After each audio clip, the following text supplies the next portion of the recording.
నీ భుజం సరిపోదు, చిన్నదానివి కదా.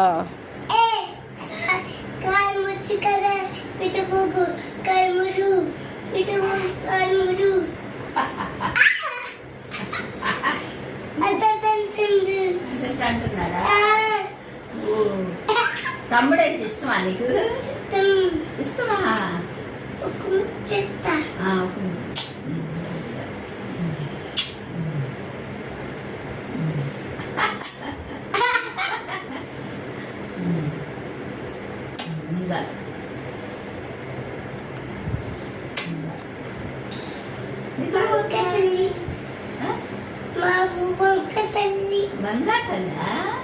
బంగారు తండ్రి అనాలి.